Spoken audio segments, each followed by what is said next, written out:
Welcome, everybody. Welcome to the Abundant University Remaking Education for a Digital World, which is part of the Boston Digital Business Leadership Forum series. I'm Pete Howard. I'm Executive Director of the Digital Business Institute at the Boston University Questrom School of Business, and we're the sponsor of this event, along with the Questrom IT department. The Digital Business Institute, little background, serves as an incubator, accelerator, orchestrator for research, executive education, and student experiential learning initiatives across Questrom Business School in partnership with our business community. So we're really thrilled to be hosting this event. So let me get this started and we'll introduce our distinguished panel. Michael Smith is the J. Eric Johnson Professor of Information Technology and Marketing at Carnegie Mellon University's Heinz College, and he's the co-director of CMU's The Initiative for Digital Entertainment Analytics. His research analyzes structure and competition in online markets. He's also the co-author of the book Streaming, Sharing, Stealing, Big Data and the Future of Entertainment, which is MIT Press 2016. He and his wife have 2 college-age kids and a high school junior. He's lived in Pittsburgh for 20 years, but the connection to Boston is very important. He loves the Boston Red Sox from his days at MIT, and he watches the highlights of the 2004 American League Championship Series whenever he needs a pickup. So welcome, Michael. Professor Abraham Avi, we call him Sedman, is the Everett W. Lord Distinguished Faculty Scholar of Information Systems and an Associate Research Director for Health Analytics and Digital Health at our Digital Business Institute. He's a national expert in the areas of digital health and telemedicine and has been leading clinical and economic research in these areas for the past 20 years. Professor Sedman is the author of over 100 research articles and has over 8,000 research citations. Professor Sedman has consulted and worked together with America's foremost pharmaceutical companies and hospital systems. And earlier this year, he was invited to join the New York State Corona Task Force addressing the safe opening policies of the state. So thank you for your efforts there, Professor Sedman. Prior to joining Boston University, Professor Sedman taught at the University of Rochester, Tel Aviv University, Ben Gurion University, the Technion, and at Yale University. He lives in Newton, Mass. with his wife, Raquel Ben-Coam, Ravid, who is an MD. Besides his academic pursuits, he enjoys long distance running outdoors, gourmet vegan cooking for his children's families, and their many friends, which I'm sure they appreciate that. So welcome. Our format today will be a discussion between Professors Sedman and Smith, and we'll have time at the end for Q&A. So please submit any questions in the Q&A box. With that said, let's get started. Professor Sedman. Thank you, Peter, for your kind introduction. And I would like to welcome everybody to our inaugural presentation of our recently established Boston Digital Leadership Forum, which will be run by our Information System faculty, all together with our Digital Business Institute of the Questrom School of Business. The main objective of this forum is to bring together a select group of world-class scientific thought leaders who will outline to us the information system research and its potential impact on the business models of the future. These thought-provoking talks will be edited for web as well as for podcast listening. We do it as a way to maximize the reach and the impact. Today, I'm really delighted and honored to host our first speaker, Professor Michael D. Smith from Carnegie Mellon University. Michael, to begin with, I would like to ask you something as being our first guest opening this distinguished series. This summer, you published an article at The Atlantic, which I enjoyed reading, and you compared the market disruption that just occurred in the entertainment industry, Hollywood, television, cinema, etc., to the market disruption that you believe is about to occur for higher education. Are we going to go the same way as the long-forgotten neighborhood cinema house, the CD, or the VCR player? Great question, Avi. And let me first say it's a pleasure and honor to be here and have an opportunity to kick this off. I'm really excited to talk about some of these issues. The motivation for the Atlantic piece was my colleague Rahul Talang and I had done a lot of research on the entertainment industry. And particularly on how technology was changing their business. And we regularly saw leaders in the entertainment industry dismiss the threat that new technologies pose to their business. So if you look at the Atlantic piece, you'll see that we quote people saying, you know, Netflix is just a channel. It's not a competitor. Amazon Studios is way over their heads.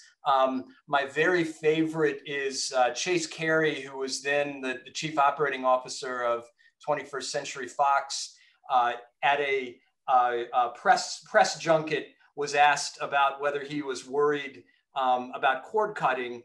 And he said, people will give up food and a roof over their heads before they'll give up cable TV. And we all know how that worked out. But there was something that was blinding the executives in the entertainment industry to the change that was about to happen. And I think one of the interesting quotes we brought into the book was a quote from a president of home entertainment, so a senior executive at one of the major studios, came to talk to our class in 2015 about how technology was changing his business. And at the question and answer time, Rahul, my colleague, asked him, are you at all worried about the threat that Amazon and Netflix and Google might pose to your business? And his response was, you know what, the same 6 studios have dominated my industry for the last 100 years. There's a reason for that, and that's not going to change. And so part of our goal in writing the book was to try to explain why, A, what he said was 100% historically accurate, and in some ways historically reasonable. That, you know, if you'd faced a whole bunch of technological shifts over 100 years and your power in the industry had never changed, why would the internet be any different?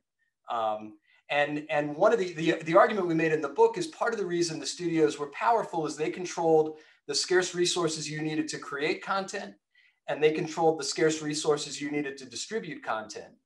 And all of a sudden, the internet made those 2 scarce resources plentiful and allowed a whole new set of competitors to enter this business that they had controlled very tightly.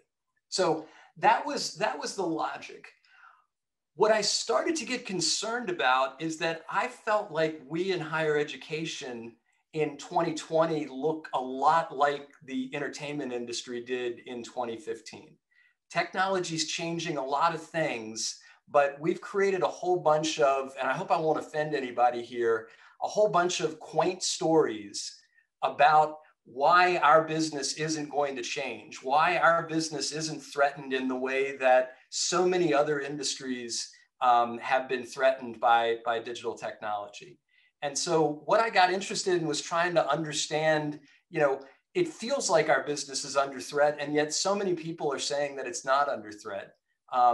What's the argument that it might be under threat? And I sort of came across the fact that I think we in higher education have our own set of scarce resources that universities control. One of those scarce resources, I'll argue, is we maintain a scarcity over access to instruction, right? If you want to get trained by the best and brightest, you need to get admitted to the schools where the best and brightest are. The other thing we have is scarcity and access to what I'll call certification of job market preparedness. That if you want to get hired by major firms, you've got to pay me a lot of money to get a diploma. And only then will you be able to tell those firms how smart you are. And it sure feels to me like those 2 things are changing. And you could argue that MOOCs today, it's quite obvious that we have abundance in access to instruction in some form. What hasn't changed quite yet is the certification piece. But I'll argue that there are a lot of people out there trying to solve this problem. You look at Google and their public statements that, you know, when we look at the people we hire at Google, what we've discovered is that where you graduated from college, what your grades were, even what your major was, isn't all that predictive of how well you do at Google relative to how well you do on our entrance exam. Another really interesting story that I stumbled across was a guy in Brazil who worked for the Brazilian state oil company and had graduated with a petroleum engineering degree from the 13th best Brazilian engineering college, who just so happened in his spare time to enjoy solving data analytics problems and was competing in the Kaggle Data Analytics Challenge and had risen to the top of the Kaggle leaderboard worldwide. And all of a sudden was fielding job offers from Silicon Valley, not because of his work experience, not because of his degree, but solely because they could see that he was pretty darn good at data analytics. And I started to wonder whether we in higher education should start to think about that. So that was the argument I was making in June 2020. Does that make sense, Avi? It does make sense, definitely, yeah. And now you keep us in suspense. You kind of published the article in the Atlantic later on, and how was it received? This was really interesting. So the first thing I discovered is when you write an article in the Atlantic, a lot of people reach out to you, and that's fun.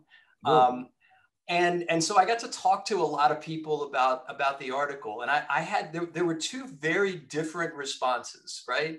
One was I talked to a lot of students and parents and employers, quite frankly, who felt like the idea was spot on. And I felt a lot of, frustration and almost anger from students and parents that, I have to pay this amount of money to get a degree and you're controlling my access to the job market. And also a lot of frustration from employers saying, we end up hiring your graduates, and what we discover is they're not all that prepared for the work we want them to do. So that the frustration from the market was interesting. The other thing that was interesting, though, is the anger and frustration directed at me from a lot of my colleagues in academia. The argument that higher education might be facing the same disruption that other industries do is so clearly wrong, because, the key value of a degree is the on-campus experience and the great in-person education, and online education is inherently inferior. And, what are you going to do about research? And the more of these stories I heard, the more I started to wonder whether we in higher education actually don't want to change. I'd love for any of the faculty in the audience to pick on me about that. But I started to wonder, whether we're really comfortable with the way things are going. So a quote from Michael Roth that came out in July 2020, and I have no idea whether this was directed at me. But the quote was, Michael Roth is president of Wesleyan University, and he said, "Business school professors and technologists declare that college as we know it is over. We've seen this movie before, and college has survived it." And that to me sounds a lot like the quote the entertainment executive was making in 2015. I don't see technology as a threat. The same 6 studios have dominated my industry for the last 100 years. There's a reason for that. Here's a college president saying that, college as we know it has survived it. Let's stop listening to business school professors and technologists who tell us otherwise. That got me thinking, though. Sort of all those questions, particularly these objections, got me thinking about how well are we serving our customers. So if you've read the Atlantic piece, I deign to call our students customers, which is another source of frustration among a lot of faculty. And should we be disappointed with the level of service we're providing to our customers? So I'm layering another angle on this argument that I'll call the first step to recovery is admitting you have a problem. And I'm going to argue that the more I look at this, the more I'm concerned that we in higher education have a pretty serious problem, not just from technology, but from how well we're serving the market. So a quote from Richard Reeves in the Chronicle of Higher Education, December 2017, higher education has become a powerful means for perpetuating class divisions. What does he mean by that? What he means by that is there was a study by Raj Chetty and colleagues in January 2017 that looked at the division of people who get to go to top tier universities by family income. And what they discovered is that if you look at what they refer to as elite universities, so they define elite universities as the top 80 most selective universities in the United States. So it's not the top 10, it's the top 80. What they found was that if you're born into a family in the top 1% of household income, you have a 1 in 4 chance of going to a highly selective university. If you're born into a family in the bottom 20% of income, the bottom quintile, you have a 0.5% chance of going to a highly selective university. 1 out of 4 of the top, 1% of incomes go to highly selective universities. 1 out of 200 go to of the bottom quintile go to highly selective universities. Now, I'm an economist. I believe in the efficient allocation of scarce resources. So we can look at this and say that if we believe your ability to contribute to society and do a good job in the workforce is highly correlated with your parents' income, then this is a great way of allocating the scarce resource of highly selective universities. But if we don't believe there's a correlation, and I don't, then this is a terrible way to allocate access to elite universities. Why do we care about elite universities? We care about elite universities because the job market cares about elite universities. You can say, kids from the bottom quintile of income will be able to go someplace. The problem is the job market doesn't value a highly selective degree the same way it values a degree from a community college. No disrespect to community colleges. Michael, can I ask you Sure. a question? Yeah, absolutely. I think you wrote in the Atlantic magazine that universities, in effect, pride not on how many people they graduate, but on how many people they reject in admission. Can you comment on that? Yeah, and in fact, I think this creates a bunch of really shockingly bad incentives for our business model. So, imagine a world where you say that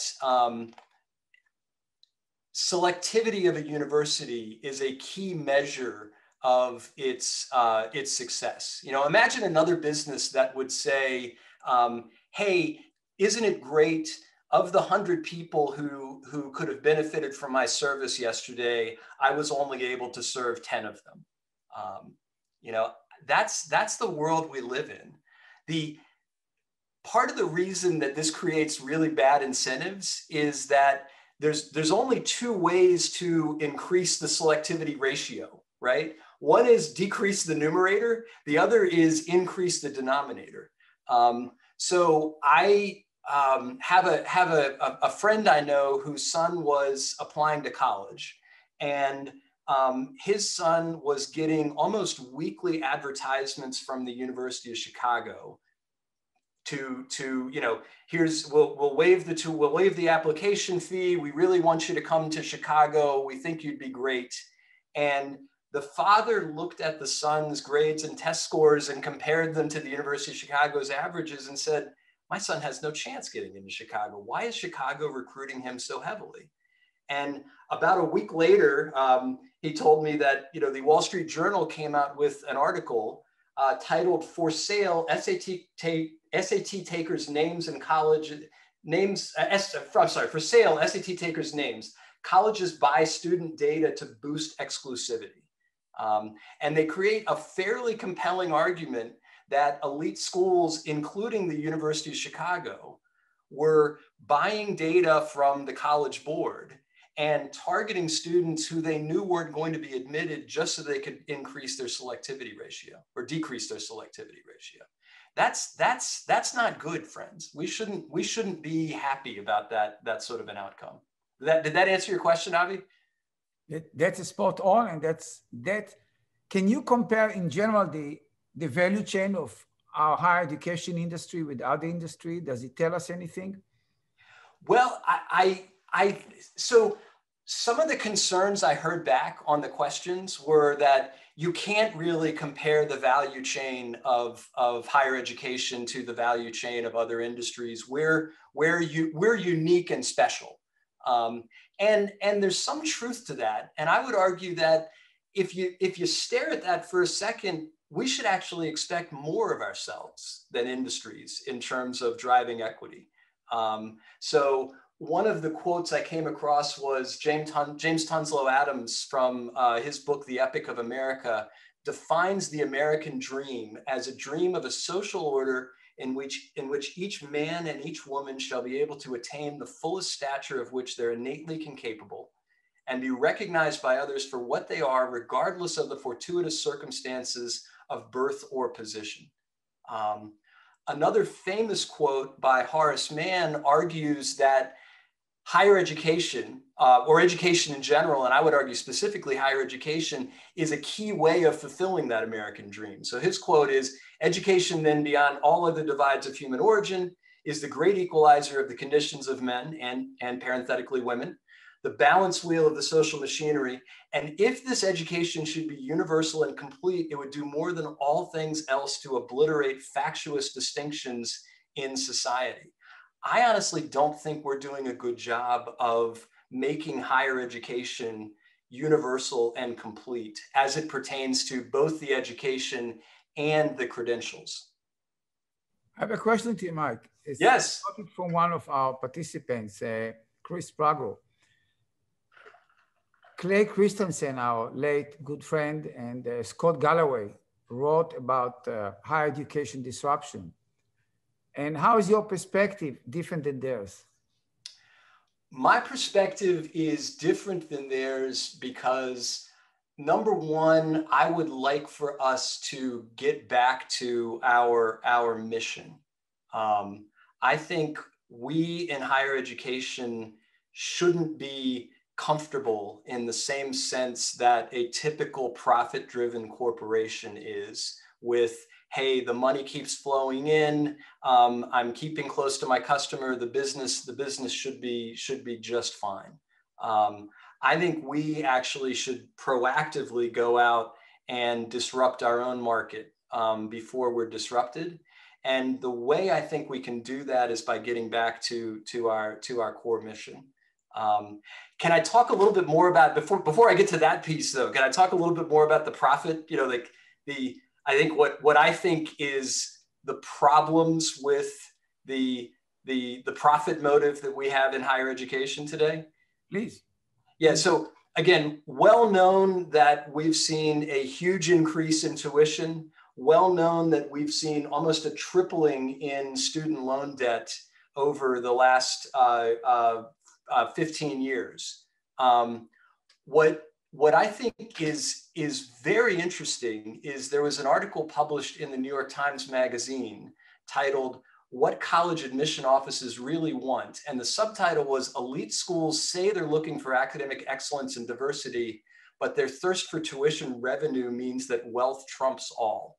And a bunch of really frightening quotes in that. One in particular, a college admissions officer saying, "Admissions for us is not a matter of turning down students we'd like to admit. It's a matter of admitting students who can pay, who we'd like to turn down." In talking about this with some colleagues, they said that they had overheard college presidents answer questions about why it was so expensive to go to their university. And I won't quote the presidents because these were public meetings, but I don't have a chance to ask them for permission to quote them. But these were overheard from a couple university presidents, and you would know the universities if I said them. One president answered the question of why their school was so expensive by saying, "Never underestimate what parents will pay you to remove an 18-year-old from their house," which is kind of funny until you realize that we're leaving out a lot of kids who can't pay that. The other one was a college president who said, because I can. And he actually used a little bit more flowery language than that. But he then followed that up by saying, hey, every time I raise tuition, we get the same number of applicants. Clearly, I'm not on the elastic point in the demand curve. So, why shouldn't I keep raising tuition? And I mentioned this to my wife, who has an MBA, so understands economics every bit as well as anybody on this call, but also runs a nonprofit. And I was like, I now understand why college tuition prices go up. And she says, you guys are a 501c3 corporation, right? I was like, well, yeah. She said, so the government gave you tax exempt status so that you would serve the social good. If you want to behave like a profit maximizing firm, that's fine, but give back your 501c3 status. If you want to keep your 501c3 status, then start behaving like you care about the social good. I don't know what we think of that in higher education, but I think that should trouble us a lot. And do you see all universities behaving the same or different element in the spectrum of prestige, research productivity, kind of segmenting the industry between community college and the Ivy League and anywhere in between? Do you see any different impacts of technology happening there? To be honest, I see some really interesting things going on in the very elite. edX, what Harvard and MIT are doing with edX, I find absolutely fascinating. So is Boston University, yeah. What's that? And so is Boston University. Oh, excuse me, and Boston University, yeah. But I think there are a lot of universities taking a lead on getting the information out there and creating a way for students to gain knowledge. They're doing it they're doing it in an intentional way so that it doesn't cannibalize their core product, and I think that's fine. What I do think though is, without the certification to go along with it, just making the education available is incomplete.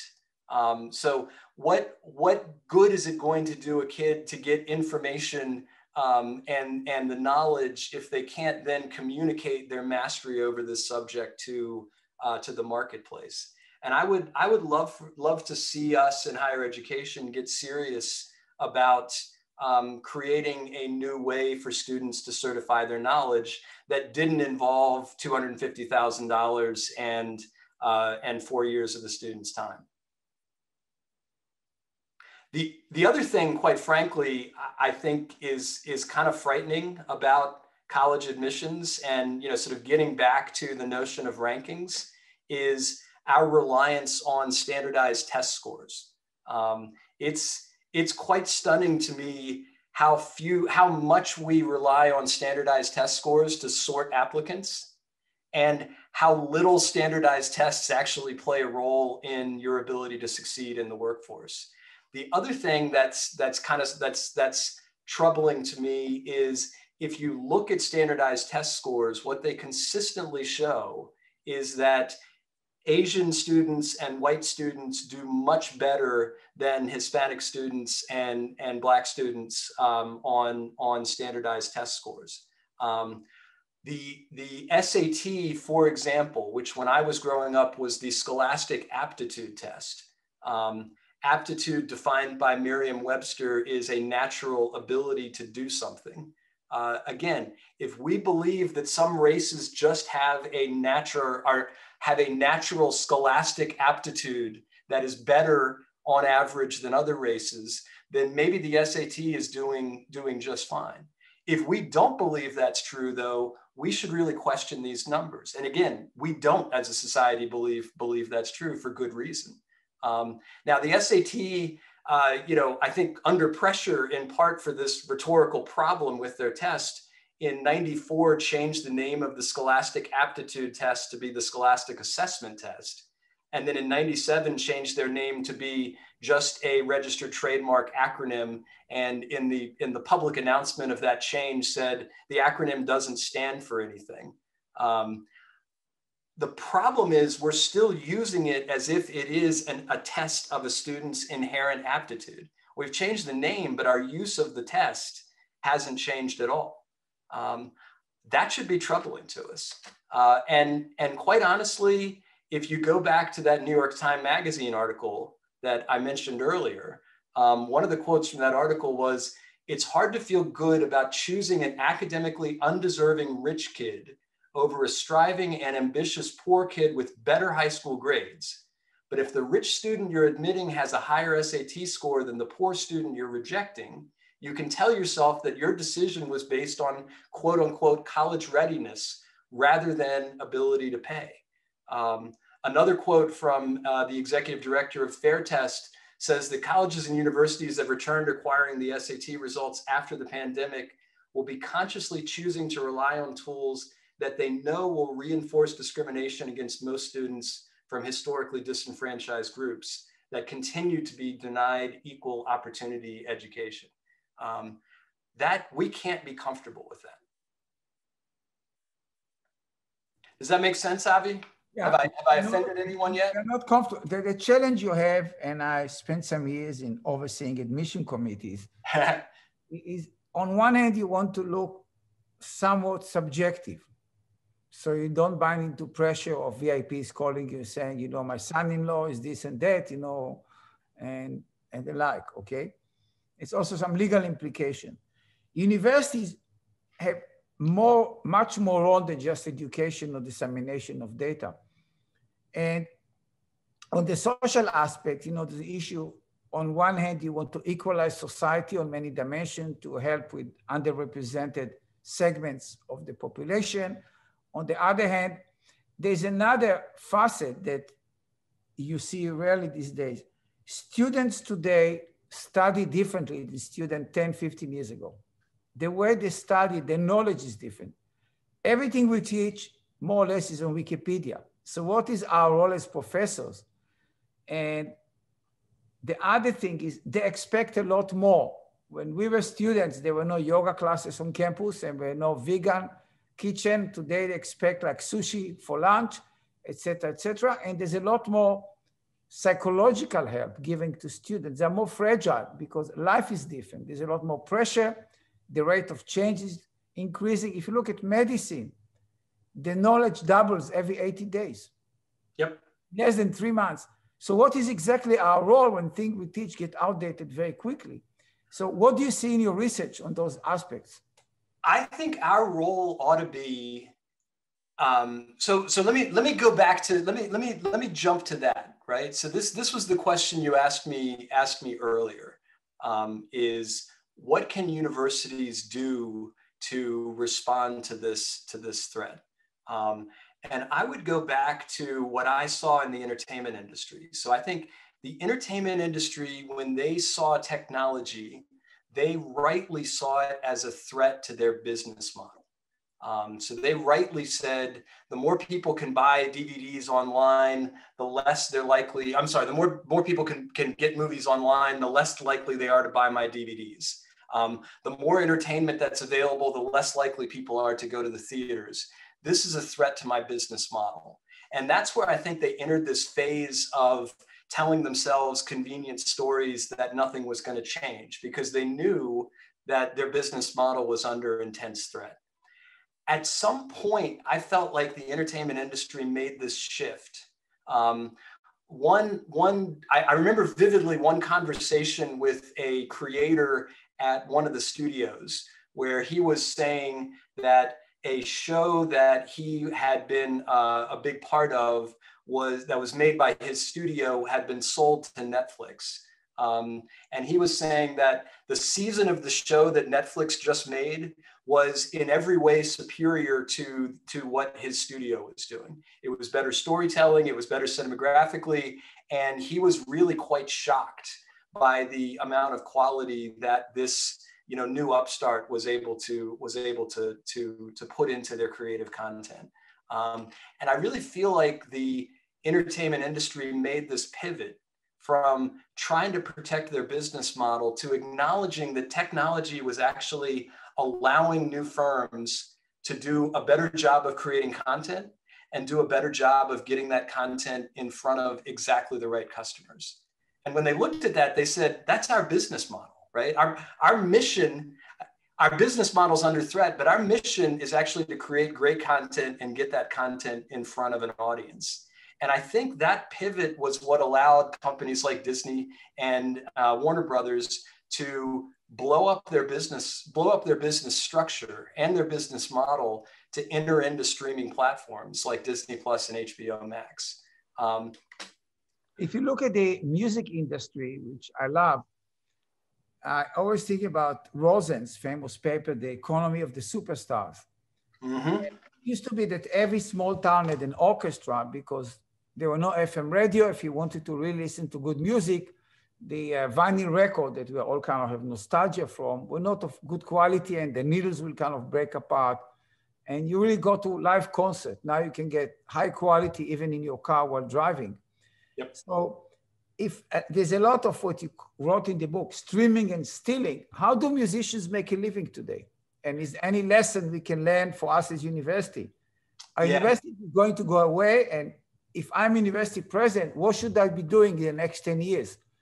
And I ask it because now at Boston University, we're doing a 10-year strategic plan. So what should we be doing to survive? So the answer to your first question is what musicians do today to make a living is they do live performances. So the music industry was able to very effectively pivot from doing the live performance as a way to promote sales of the CD to giving away the music in many ways as a way to promote the live performance. However, what I think the studios are doing is something different, where they're actually mediating the market in a different way by creating this platform. I don't know whether Marshall Van Alstyne's on the line, but your colleague Marshall Van Alstyne, who studies two-sided platforms, you can think of a lot of these new platforms as two-sided platforms. I've got creators on one side, I've got consumers on the other, and the role of the platform is to make intelligent connections between those, to use the data to make intelligent connections between the creators and the consumers. I could imagine a world where universities are able to maintain their position in the market by doing a better job of making those connections. I would argue that the way we turn out students today does not do a good job of preparing them for the workforce. And the way we signal student skills to the workforce does not help employers judge a student's capabilities. I wonder whether we should be changing that. The other response I'd have to your question is, I think we in colleges should get very serious about enabling lifelong learning, as opposed to saying all of your learning needs to occur between the age of 18 to 22, or in your master's degree, if you can come back on campus, which is much easier if you don't have a mortgage and don't have kids. Your statement that knowledge is moving so fast should, I think, motivate us to get in to change our business model to do a better job of serving our customers. And like I said, I think part of that is going to be making information readily available, and part of that is going to be changing the way we credential our students. But go ahead, Avi. We had a speaker here a while ago, Sinan Aral. He came with a new book in Hype, the Hype Machine. And it makes me think that maybe part of the role of the academic community is like the monasteries in the Middle Ages who were making copies of books by handwritten, copying from each other. We should be like the guardian of the truth in one way or another. That may be an important role. Yeah, I got a nice question from Bruce Weber, who has been esteemed faculty and also dean in the Business School, University of Delaware. And he notes that university is a bundle. You get connections from sororities, fraternities, class studies. You meet with business executive, you meet with domain expert, leading faculty, etc. And you get, of course, vocational, professional education, but we also teach you how to think. how to develop critical thinking, how to express yourself, and so on. So his question is, because of all these disruptive technologies, can we expect somebody to come and just sell a piece of this bundle or to recombine it to a different bundle? What's your perspective on that? I think we're in danger in both ways. I think a lot of the pieces of the bundle could be unbundled. One of the interesting things that happened during the pandemic is a bunch of startups came up that said, "Hey, you're studying remotely for X $1,000. You can study remotely with a cohort of other people studying remotely in a great city across the United States. So, we'll create a cohort of students who you can study remotely with in, the Grand Tetons or in in Rome or what have you." It sure seems to me like some of the social experiences could be relatively easily unbundled. It sure seems like some of the networking, quite frankly, could be relatively easily unbundled. I had a student in my office who wanted to be a product manager, and we don't have a particular specialization in product management. And so she was scratching her head about, how to certify to the market that she knows product management. She came in a month later, having discovered something called Product School online, where product managers who work in the work world come in and give lectures on how to be a good product manager. And you take the school with a cohort of students who also want to be product managers. And then the people who teach the class, the working product managers, share with you their network and help you get a job. And she came back to my office a month later saying, yeah, actually product school was much more helpful at getting me a job in product management than for much less money than the amount of money that I spent on my master's degree. Could we imagine those sorts of networking opportunities come about? I sure think so. Is on-campus residential education the only way to create a network? Not in 2020. And everything I know about, by the way, Bruce, I love you. Everything I know about Bruce says he was setting me up for that answer. So thank you for asking the question, Bruce. Yeah. The other question is, would you like to go to see a physician who does not have an academic degree? Fascinating question. We need some credentialing, right? We absolutely need some credentialing, but healthcare is a very interesting world. That you don't need a degree to be a nurse, for example. You need to pass the boards. There are other ways to certify quality in a lot of other professional areas. Nursing is a classic one. The law is a classic one. In California and in several other states, to be a practicing lawyer, you don't have to go to law school. You just have to pass the bar. Could we imagine other ways of certifying someone's readiness for the work world? I sure think so. Now, you're probably right. I'm going to pay attention to someone's credentials, but I have some great doctors that I work with. I have no idea where they graduated from, and I have no idea what their grades were.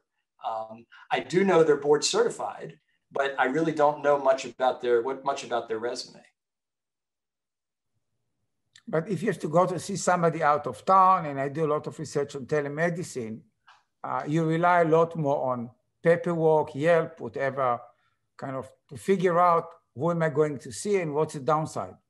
That's the one that I think actually highlights the threat that we face, quite frankly. If you go back to Michael Spence's classic paper, job market signaling, what he's saying is more or less that the economics of a diploma are very similar to the economics of a brand. It is a proxy for missing information about the product bundle. And honestly, I was scratching my head one day going, well, how else are you going to certify quality in a student if not for the brand of the diploma. And later that day, I was ordering something on the internet, an expensive piece of hardware from a company I'd never heard of before, solely because they had a 4.9 star rating on Amazon. And it sort of hit me that, oh, wow. And in a world with plentiful information, there are a whole bunch of new ways that you can signal quality that don't have to rely on the brands that we always use. Could that happen in education? There sure are a lot of employers who are saying we don't require a college degree anymore. What we want to know is, how well you do on our entrance tests. I think that ought to trouble us. Do you hear anything from the students where you teach at Carnegie Mellon University? Do they share any concerns about those things?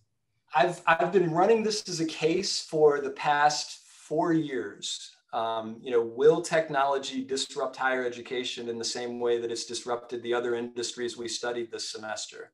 And I've seen a non-trivial shift toward the notion of not only will you be disrupted, but you deserve to be disrupted. A decent amount of frustration from master's students about the state of play in higher education today. Like I say, I'm worried that we in the academy aren't listening to the stories out there of how satisfied our customers are. I'll give you a specific example. Before COVID started, I was talking to a group of faculty about this, and the pushback on the notion of disruption was, again, this notion that no, in-person residential education is the key part of the college experience. That's why people are paying for our degrees, and you can't replicate that online. What's interesting is that when we've kicked our students off campus for the last 2 semesters, we haven't given them any discount on tuition, right? If a key part of the value of the college education is the on-campus experience, then we ought to be giving students a discount when they can't experience that. By not giving them a discount, we're implicitly saying we actually don't think the on-campus experience is the key part of what you're paying for. What you're paying for is the degree. I personally think the education we're giving to students online is actually as good, if not in some cases better, than what they got in the classroom. So I'm not advocating that we necessarily owe our students a refund. I'm just saying that the argument that the on-campus is the only way to do it is inconsistent with our decision not to give tuition refunds. We can't have it both ways. A lot of what you get is the value of the brand, and the value of the brand pretty much, at least in the short run, stays the same. University X is a University X, and you pay for what we do most of our time, which is research and building reputation for the campus and things of that nature. I recall if that's true, right? And I agree with you, Avi. I think what we're selling is the brand. What we're selling is the reputation, the certification, the credentialing. If that's true, then that means any other way of certifying someone is a direct threat to our business model. And there are a lot of other ways out there to certify someone as smart. Yeah. We have a few minutes left, Michael. I recall in the last few years, you started doing research on the mission and vision statements of the university universe. Can you share with us some of those perspectives? I think it'd be very interesting. Yeah, and let me give credit where credit's due. This is not my research. This is actually Kristen Yeager, who is the program officer for our research center and has become my key researcher on this topic. So I asked Kristen if she would go out and look at the mission statements for the top 10 universities in U.S. News and World Report. And what she came back with was a list of mission statements where the average number of words in the mission statement was 87. And when you looked at the actual mission statement, it was almost completely impenetrable. You know, you could read it you could read it and still not know what the university's mission actually was. And as an exercise to the class, I'll ask you to go look up your own university's mission statement, read it, and see if you can figure out what the mission of your university is. Then the next thing Kristen did was she went out and looked at the mission statements of the top 10 most valuable brands. And what she came back with were mission statements that averaged 30 words, not 87, and were very clear and crisp. So Google, our mission is to organize the world's information and make it universally accessible and useful. That's a very clear mission statement. And again, as business school professors, we know that mission statements are important because it gives guidance to the overall organization. The next thing Kristen did was go out and pull the mission statements for the top 10 online educational platforms. And what she came back with were mission statements that averaged 23 words. And again, were very crisp and clear. So Khan Academy, our mission is to provide a free world-class education for anyone, anywhere. That's a clear and actionable mission statement. What's the mission of the university? I'm still not sure. The last thing I was struck by is that Kristen went out and looked broader than just the top 10 universities. And what she came back with was the only university mission statements that she found that mentioned the individual needs of students were Western Governors University, which has 120,000 online students, and Southern New Hampshire University, which has 140,000 online students. Both of those online universities say part of our mission is to serve the individual needs of our unique students. That ought to trouble us, right? That, you know, on one hand, we're saying you can't do a good job of personalizing education online. And on the other hand, the two largest online universities are saying that's a key part of our mission. I think we're underselling the possibility that online education could use data to do a much better job of personalizing the experience than what Avi, either you or I or Bruce could do in a classroom environment. I think that's a weakness for us. So, you know, what should our mission statement be? The mission statement I articulated in the Atlantic piece was, we strive to create opportunities for as many students as possible to develop and discover their unique talents and use those talents to make a difference in the world. That's a 30-word mission statement, and I think is actionable. And I sure would like for us to embrace that sort of a mission and to see whether technology might help us fulfill that sort of a mission. Any last minute question? This was a tour de force journey, kind of a bit scary, I must say, but thought-provoking. If any, no other questions. So let me thank you, Professor Smith, for taking the time for presenting a call for action. And I hope we'll be in business 20 years from now to still thank you for your wake-up call. So please give a big hand, and thank you very much for coming. And Avi, thanks so much. It was my pleasure. I really do hope we do a good job. We continue to do a great job of serving our students and use technology to the fullest in pursuit of that goal. You are one of my role models, and I follow your book. Is a new book coming, by the way? I'm playing around with it. Yeah, I've got a proposal out there. So yeah, if you the title, I'm not sure. I'm playing around. Are we still live? Yes. I'm playing around with some different titles.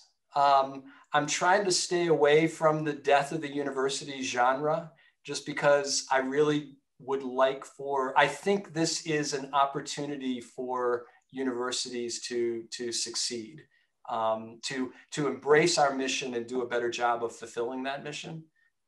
So I don't want to write another death of the university piece. What I'd like to write is something optimistic.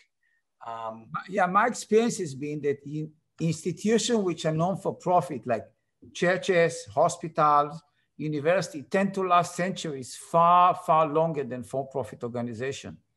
Remember, I came from Rochester that the media destroyed Eastman Kodak almost within 5-6 years. I saw it in my mere eye. It was unbelievable. Yeah. When I was first talking with, oh, what are you talking about? I mean, 4 million pixels is something which is impossible to mimic. the amount of pixel we have in the 35 millimeter film. Now, any cheap camera has like 4, 5, 6 times as many pixels, and you just get it for free, bundled in your telephone, okay? So it's amazing the speed at which digital technology destroys industries, and Rochester has been an innocent victim of it. Xerox is another business next door that its business was making marks on paper, as they call themselves, printing, copying, etc. And they are slowly evaporating for the same reason. People less and less want to get a cable TV or telephone bill coming on print rather than by email. And their business, which is primarily printing bill for credit card, et cetera, utilities, it's kind of evaporating as well. So I've seen it in my mere eye, and it's not an easy outcome. And I think a hard outcome, but they need a change. I agree. Yeah, I like I said, I think, and I think you're right that nonprofit institutions are able to hold on longer than for-profit institutions. What I'm hoping to argue is that I don't think we should be comfortable with that. I think we could, hang on to our current business model as long as possible, even though our students are holding $1.6 trillion in debt, and even though that we know that we're systematically denying kids access to elite universities solely because of the zip code they grew up in. My hope is we won't do that. My hope is we'll aggressively try to change our business to create more equity and also to create a better education environment. So like I say, I think we in higher education have a choice. We either do what our incentives tell us to do and try to hang on to our institution the way it's always been, or we're aggressive about trying to change it. I hope we choose the aggressive route. I think it's the only way to survive. It's my personal opinion. Now we have to lead the change, and the rate of change is increasing. Pete, you want to say any final word, please? Just thank you very much. Fantastic, interesting talk. And thank you both for a great session. And thanks to our audience for listening. With that, I think we'll close it out and stay tuned for our next session. You'll be getting invites for that coming up next month. And have a great day. Thank you so much. Bye-bye.